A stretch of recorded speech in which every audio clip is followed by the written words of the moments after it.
Hello and welcome back, dear students.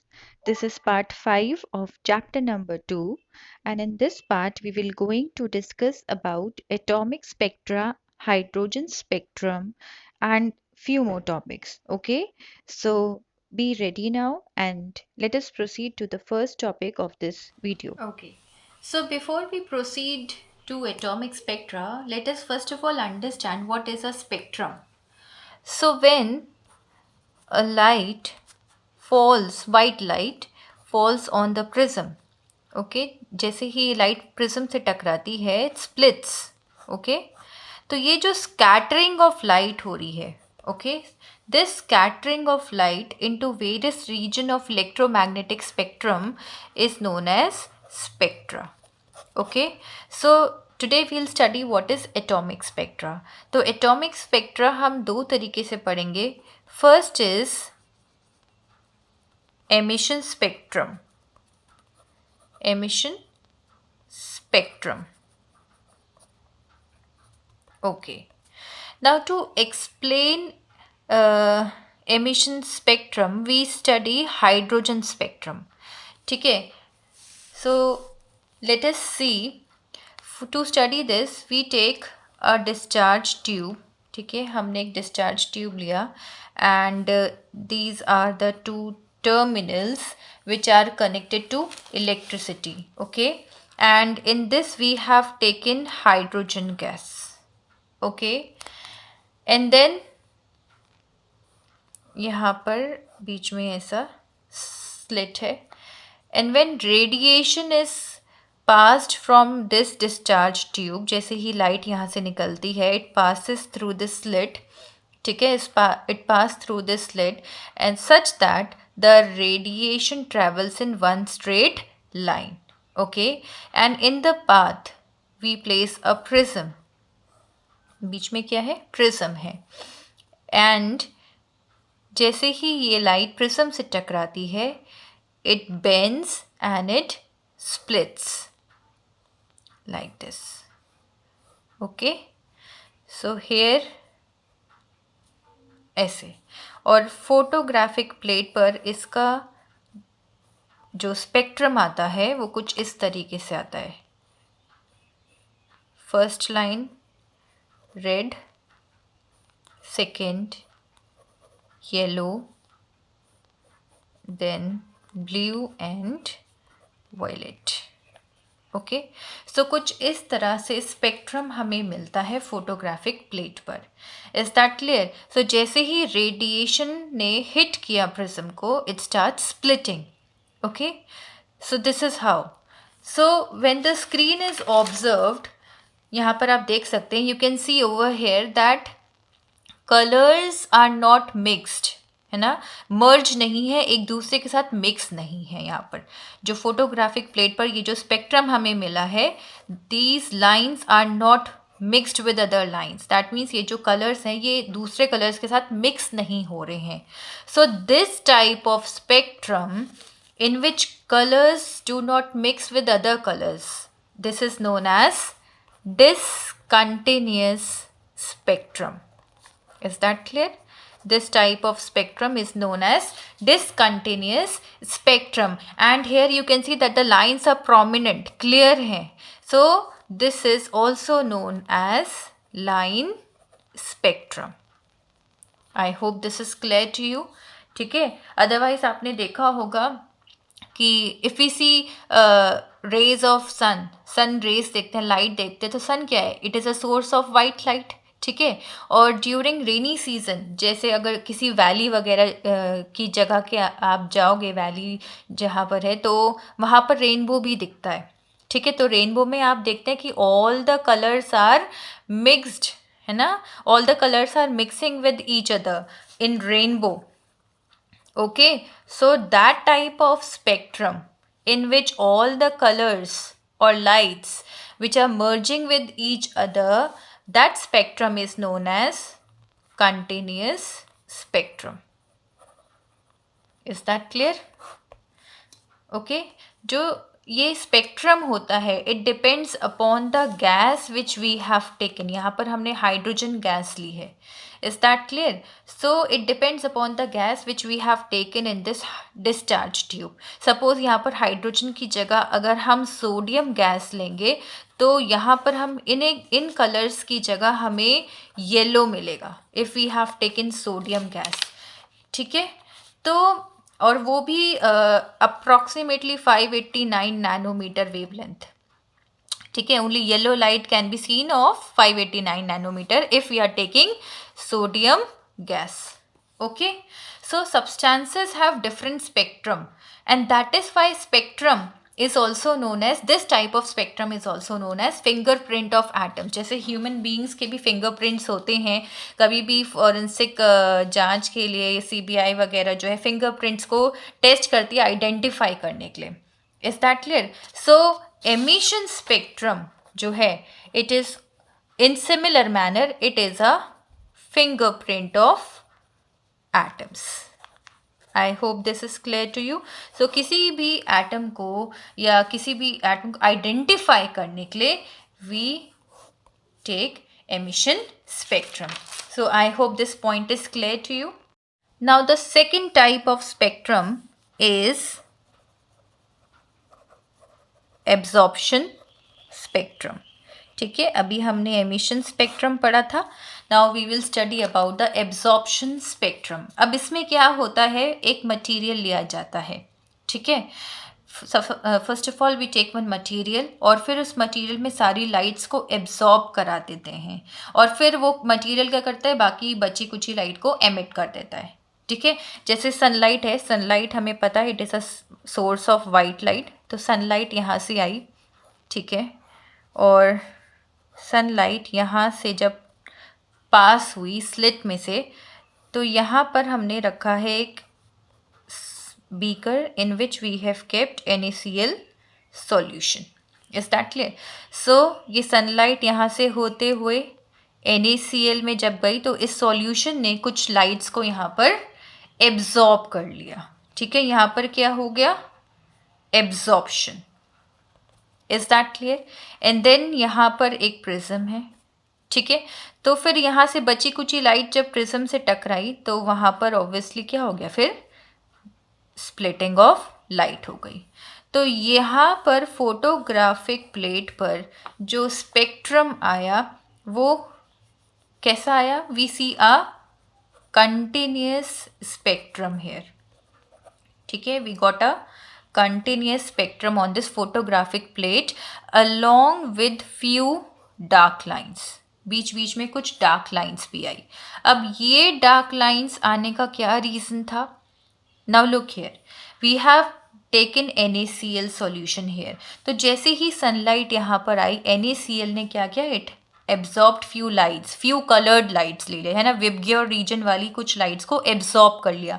हमें पता है विबग्योर में कौन सी वेवलेंथ की लाइट्स होती हैं, 400 से 750 नैनोमीटर वाली वेवलेंथ की जो लाइट थी वो यहाँ पर एब्जॉर्ब हो गई by NaCl. So therefore we get these dark lines. तो ये डार्क लाइन्स उन्हीं वजह से आई जो वेवलेंथ की लाइट यहाँ पर एब्जॉर्ब हो गई तो वहाँ पर एमिट आउट नहीं हुई, तो इसीलिए यहाँ पर डार्क लाइन्स आ गई. सो ये जो फोटोग्राफिक प्लेट है, it is a continuous spectrum having all the Vibgyor colors and some dark lines also. So this is what absorption spectrum is. Okay, and this study of atomic spectra, okay, this study of atomic spectra is known as spectroscopy. I hope this is clear. The study of atomic spectra is known as spectroscopy. Now depending upon this, let us differentiate between emission spectra and absorption spectra. Let us see the differences between these two spectra. Okay, so first difference we can write here is that emission spectrum, it is the spectra obtained by splitting of light from a source. Okay, this is emission spectra. And what is absorption spectra? यहाँ पर क्या होता है? सबसे पहले white light is first absorbed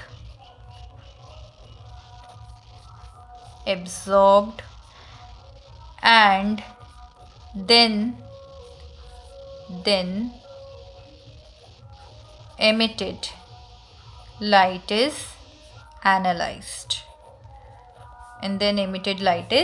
analyzed, okay. Second point of difference is emission spectra में क्या होता है? It consists of bright colored lines. Okay, emission spectrum consists of bright colored lines, whereas absorption spectrum consists of dark lines, or we can call bands, dark bands, in otherwise continuous spectrum.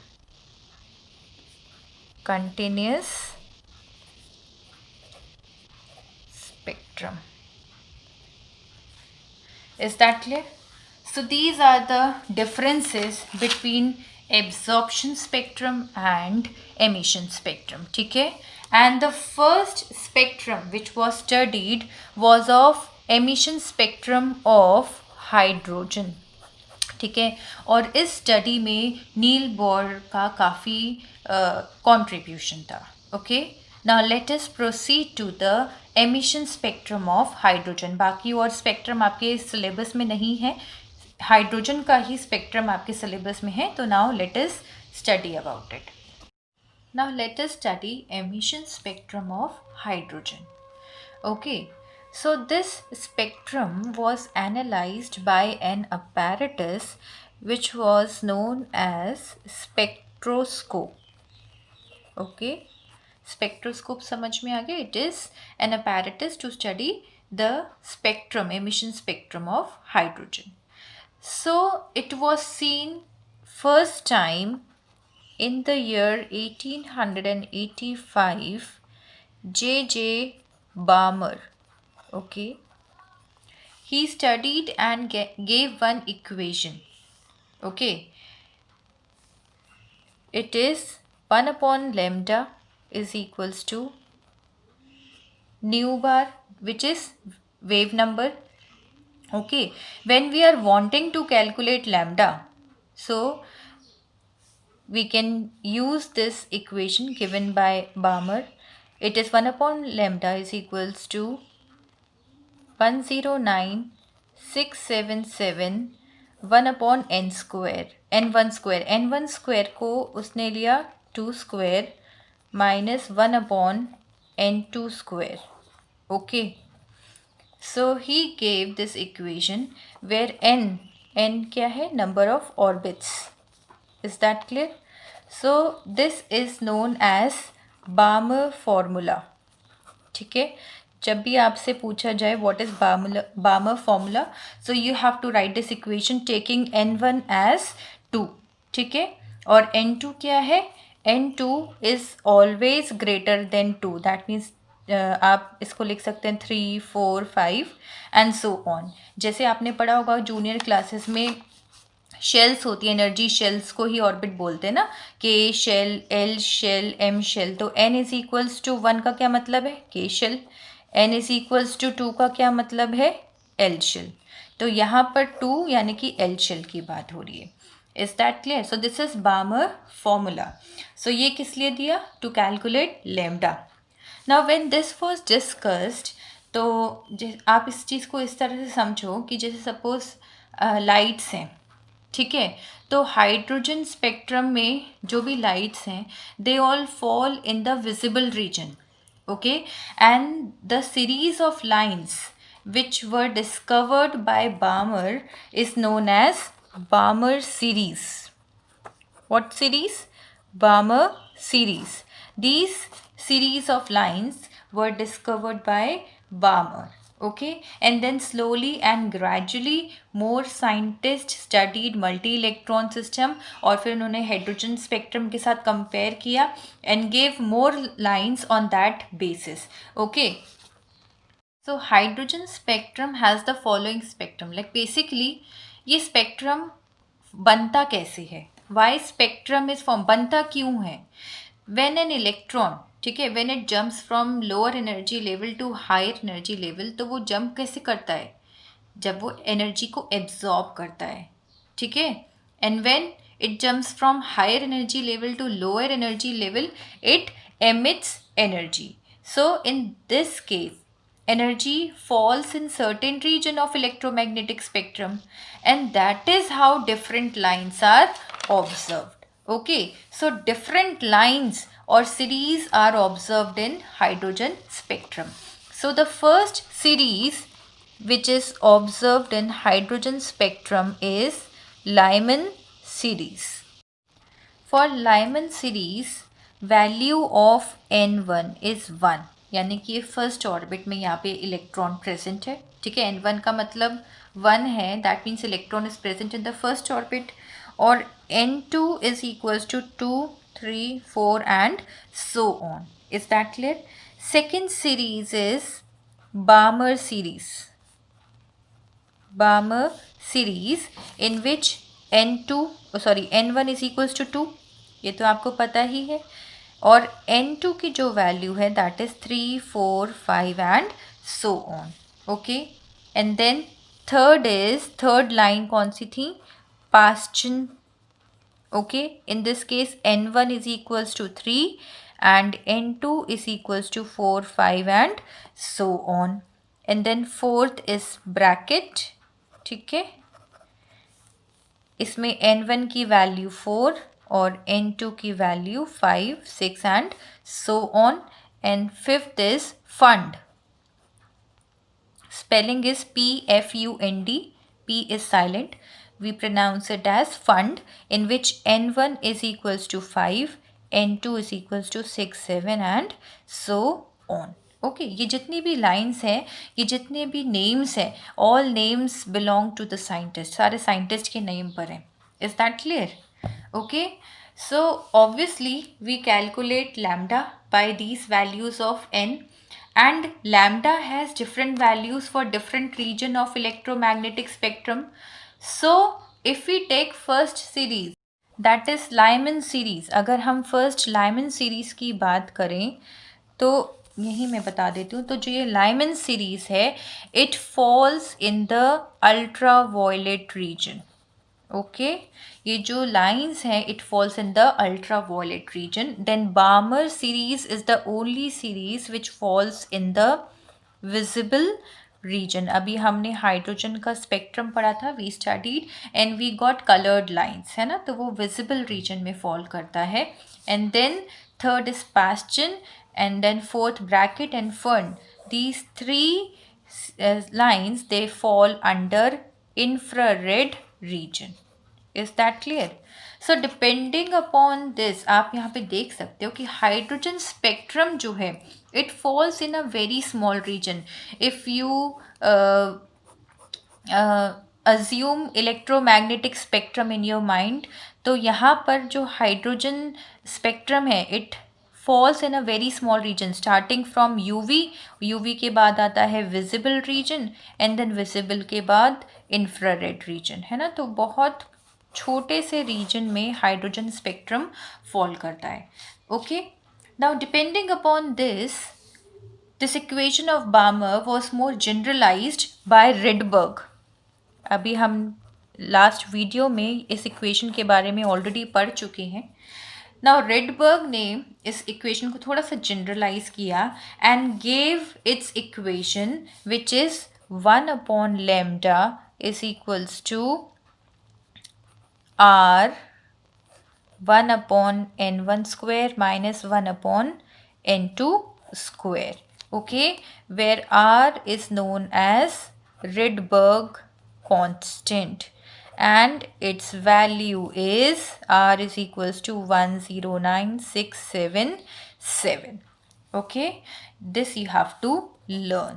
Okay, questions में आपको याद रखना है, numericals में आपको हमेशा याद रखना है, अगर दो वैल्यूज़ गिवन है n की, आपको नहीं पता चल रहा है n1 n2 क्या है, तो always remember that n1 is always less than n2। ठीक है, दो वैल्यूज़ है तो जो छोटी वैल्यू होगी वो कौन सी होगी, n1 की, बड़ी वैल्यू हमेशा n2 की होगी। So remember this while doing numerical. Okay, so this is the hydrogen spectrum. Now, with this explanation, there arises one question.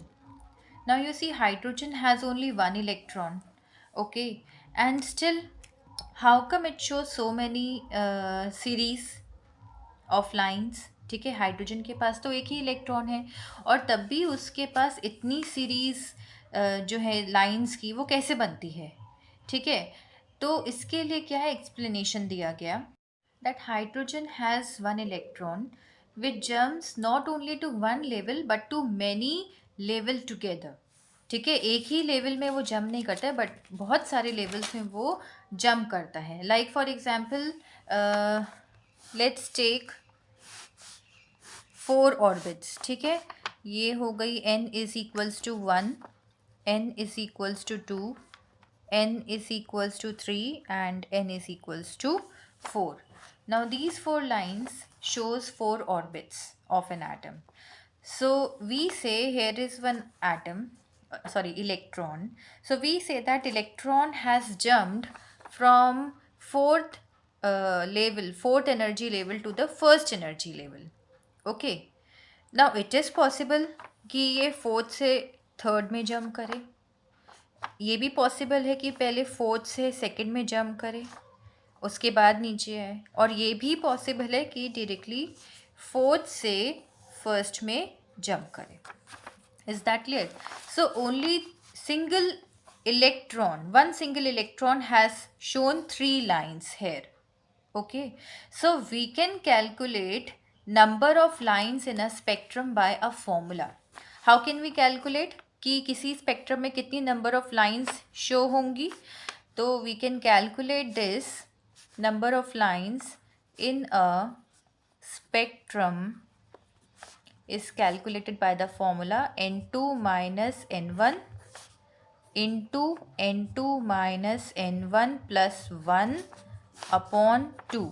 Now this is something which is not given in your NCERT, so आप ये ऐसे question आ जाता है, competition में भी आ जाता है कि इस हाइड्रोजन या किसी और एटम का जो स्पेक्ट्रम है तो उसमें जो है कितनी नंबर ऑफ लाइंस शो होंगी स्पेक्ट्रम में, तो इसके फॉर्मूले के अकॉर्डिंग हम लोग कैलकुलेट कर सकते हैं। तो लेट्स से यहाँ पर फोर्थ ऑर्बिट से इलेक्ट्रॉन आ रहा है फर्स्ट में, तो hair n2 will be 4 minus n1 हो गया 1, फोर्थ से 1 में आ रहा है ना, और n1 छोटा होता है n2 बड़ा होता है।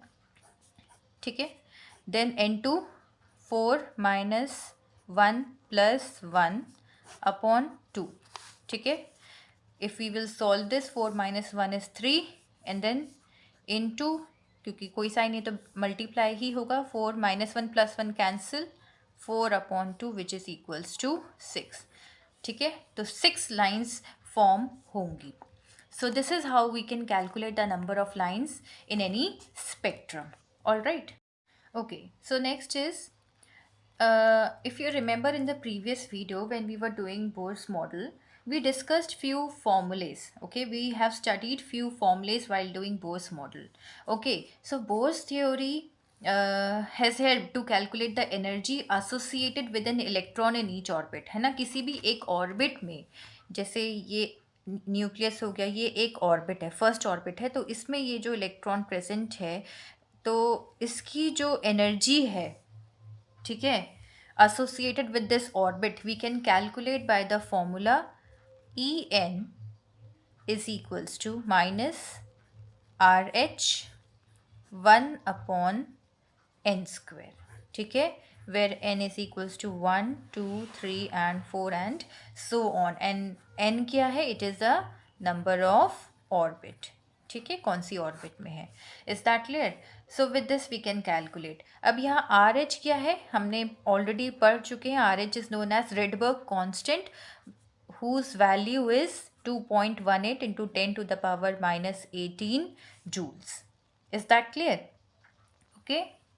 So if we calculate energy of nth orbit by putting this value, we'll get minus, because minus sign है, RH की वैल्यू रखेंगे 2.18 into 10 to the power minus 18 upon n square joules per atom.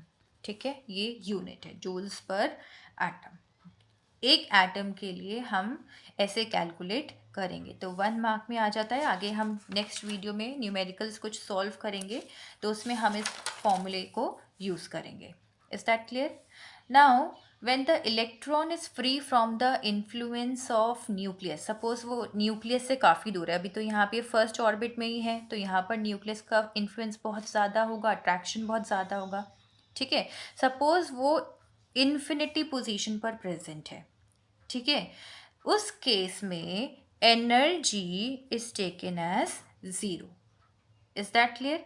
अब यहाँ पर क्या हो रहा है, here electron is associated with stationary state of principal quantum number, जहाँ पर n जो होता है वो होता है infinity, and this is known as ionised hydrogen atom. Is that clear? This is known as ionized hydrogen atom. एक बार फिर से मैं रिपीट कर देती हूँ. When the electron is free from the influence of nucleus, जब वो न्यूक्लियस से काफ़ी दूर है, इन्फिनिटी पर है, उस केस में हम वहाँ पर एनर्जी को ज़ीरो कंसिडर करते हैं. ठीक है, और इलेक्ट्रॉन जो है इट इज़ एसोसिएटेड विद, यहाँ पर इलेक्ट्रॉन जो है इन्फिनिटी पोजीशन पर, it is at the nth orbit which is n is equals to infinity and is known as ionized hydrogen atom. ठीक है, वो इलेक्ट्रॉन जो इन्फिनिटी पोजीशन पर है, n उसकी इन्फिनिटी है, तो उसको आयनाइज्ड हाइड्रोजन एटम बोलते हैं. ठीक है, नाउ अनदर केस, अगर इलेक्ट्रॉन जो है ऐसी ऑर्बिट में प्रेजेंट है जो न्यूक्लियस के पास है, सपोज यहाँ पे प्रेजेंट है, न्यूक्लियस के तो पास ही है. If it is present in any orbit and is under the influence of nucleus, then the energy is released and its energy is lowered. है ना? क्या मतलब, इन्फिनिटी से तो वो पास में आ गया, तब क्या होगा, उसकी एनर्जी जो है, किसी भी nth ऑर्बिट में है तो उसकी एनर्जी वो रिलीज़ करेगा, एमिट आउट करेगा. इन्फिनिटी से जो है कम में आ गया ना, तो जब हम हाई टू लो आते हैं तो एनर्जी रिलीज करता है इलेक्ट्रॉन. ठीक है, तो it will emit out energy, energy इसकी कम हो जाएगी. Okay, and that is the reason for the negative sign in the equation. ठीक है, यहाँ पर माइनस आ रहा है, 1/n² है, तो ये नेगेटिव साइन इसीलिए होता है क्योंकि इन्फिनिटी से जब कोई इलेक्ट्रॉन n ऑर्बिट में आ रहा है तो उसकी एनर्जी रिलीज होती है. Is that clear?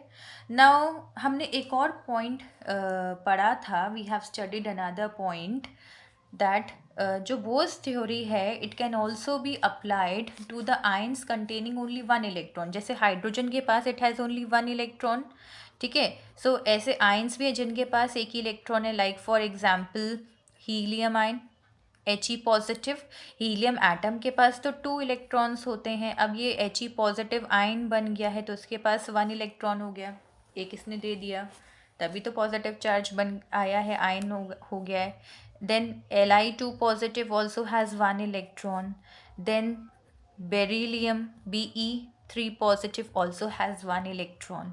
सो ऐसे जो आयन्स होते हैं, ठीक है, उनके लिए भी ये बोर्स थ्योरी एप्लीकेबल है. So the energies of the stationery states, ठीक है, जो एनर्जी होती है स्टेशनरी स्टेट्स मतलब ऑर्बिट की ही, associated with these kinds of atoms, they are given by the expression En is equals to minus 2.18 into 10 to the power minus 18 z square upon n square joules. है ना, energy की value joules, unit joule होती है.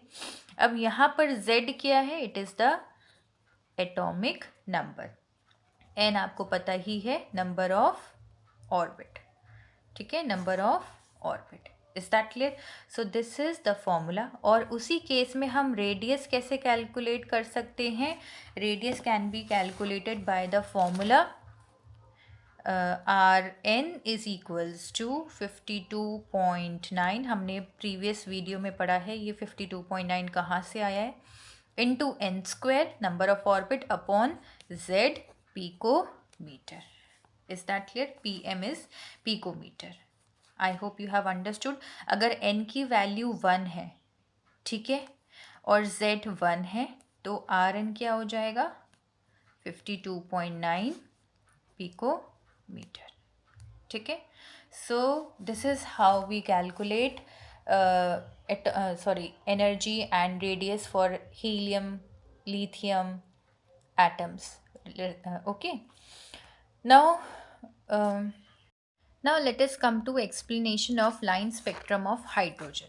Now line spectrum observed in the case of hydrogen atom, as we discussed in the previous video, can be explained by using Bohr's model. तभी मैंने Bohr's model पहले पढ़ाया है आपको। और तो we know that energy is absorbed when electron moves from lower level to higher level, ठीक है। इलेक्ट्रॉन जो है जब लोअर लेवल से हायर लेवल पर जाता है तो एनर्जी एब्जॉर्ब करता है। Is that? And when an electron moves from higher level to lower level, okay, तो उस केस में एनर्जी रिलीज होती है या एमिट आउट होती है। ओके, वी नो दैट, ठीक है, ये हम ऑलरेडी पढ़ चुके हैं प्रीवियस वीडियोस में। सो दिस एनर्जी गैप, अब यहाँ पर एनर्जी कुछ और है, यहाँ पर एनर्जी कुछ और है, तो इस एनर्जी गैप को हम स्टडी करते हैं। The energy gap between the two orbit is given by the equation delta E is equals to E2 minus E1, ठीक है, ये ऑलरेडी हम पढ़ चुके हैं। So we can also write delta E as EF EI. Now EF and EI का मतलब क्या है? Energy of the final orbit and energy of the initial orbit. Is that clear? तो अभी हमने पढ़ा था that ये जो एनर्जी है it is given by the formula En is equals to minus R H 1/n²। अगर हम इसी वैल्यू को यहाँ पर पुट करेंगे तो ये हो जाएगा delta E is equals to minus R H upon n² है, तो यहाँ पर NF² हो जाएगा। Energy of the final orbit है तो NF क्या हो जाएगा? फाइनल ऑर्बिट माइनस, ठीक है, इसको क्लोज कर देते हैं, माइनस EI की जगह again minus RH upon NI²। So this is the equation. Is that clear? अब इसको आगे फर्दर सॉल्व जब करते हैं, so let's take RH common, ठीक है, तो हमारे पास अंदर क्या बचेगा फिर? RH यहाँ ले लिया, ठीक है, नेगेटिव साइन को हमने माइनस माइनस प्लस हो गया तो हम इसको आगे ले आते हैं, प्लस और ये माइनस, तो ये यहाँ पर बचा 1/NI² माइनस 1/NF², ठीक है। RH की वैल्यू कितनी गिवन है? 2.18 इंटू 10⁻⁻18 जूल्स, ठीक है, into 1/NI² minus 1/NF²। I hope this is clear. तो ये आ गया डेल्टा E, ठीक है। और हमें ये पता है कि जो फ्रीक्वेंसी होती है, ठीक है, फ्रीक्वेंसी भी जो एक फोटोन एब्जॉर्ब होता है या एमिट आउट होता है उससे एसोसिएट करता है। So we know that delta E is equals to frequency into H nu, ज़्यादा समझ में आएगा अच्छे से, ठीक है।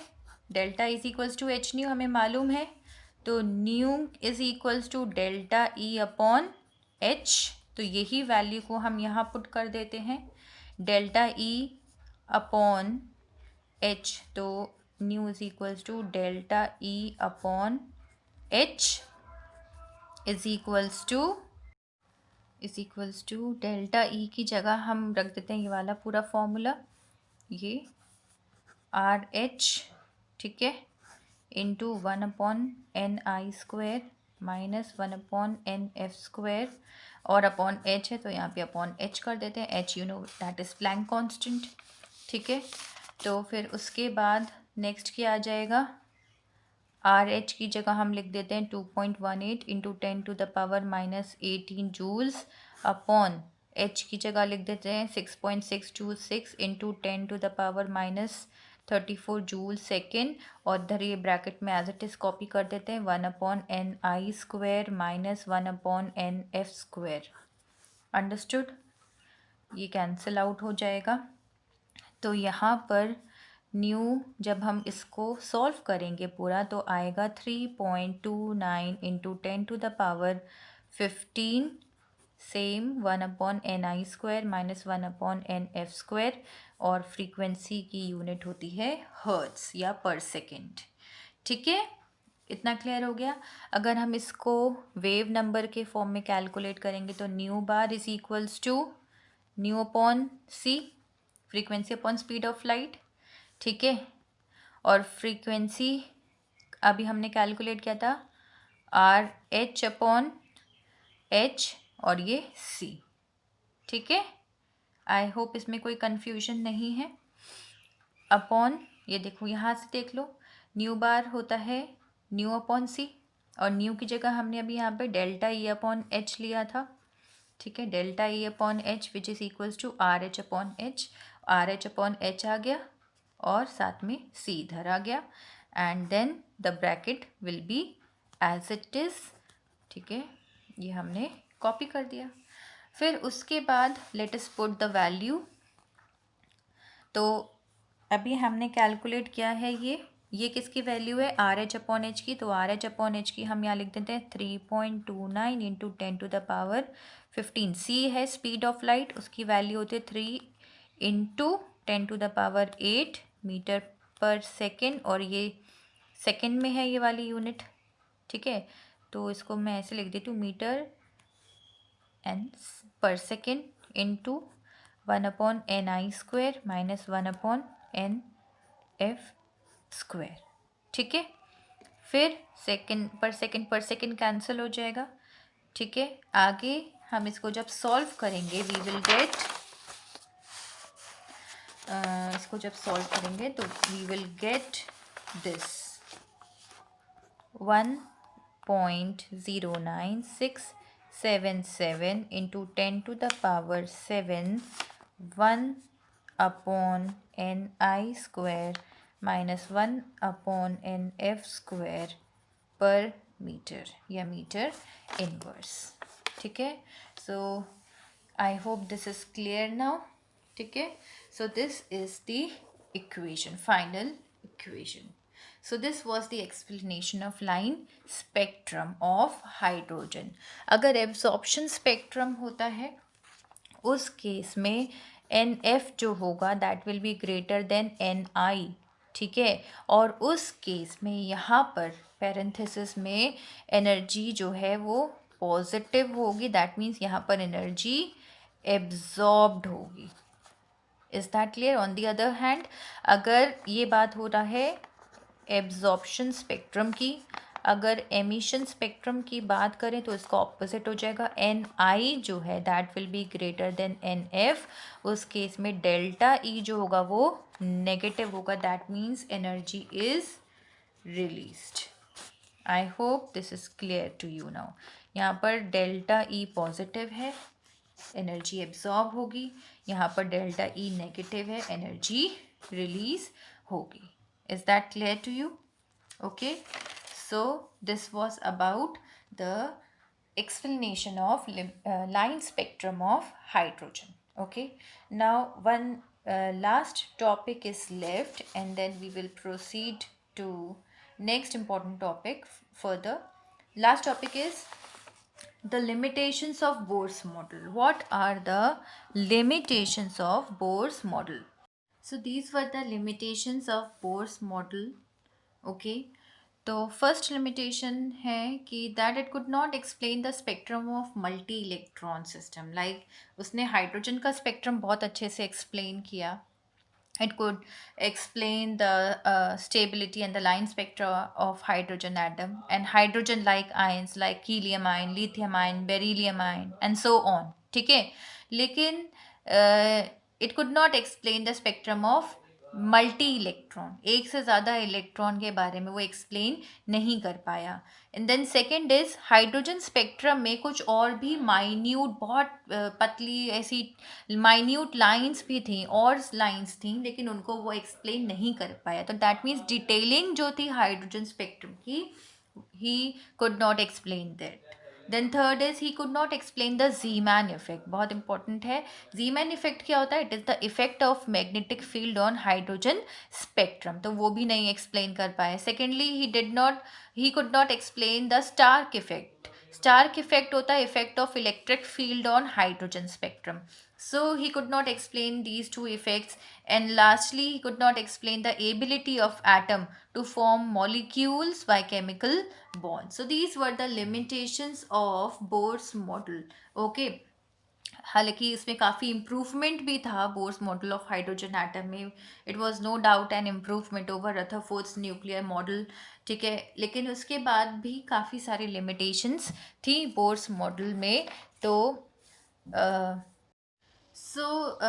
taking into account the points mentioned here, one needs a better theory which can explain the salient features of the structure of complex atom. ठीक है, तो ये जितनी भी शॉर्ट कमिंग्स थी बोर्स मॉडल में, तो उसके बाद भी काफ़ी अटेम्प्ट्स किए गए कि एक अच्छा एक सूटेबल एक जनरल मॉडल ऑफ एटम को डेवलप किया जाए।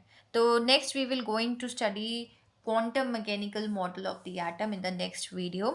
So we will wind up this video here only. Please go through all the topics discussed in this video. This is very, very important. All right. Okay, students. So study well. Okay, thank you and all the best.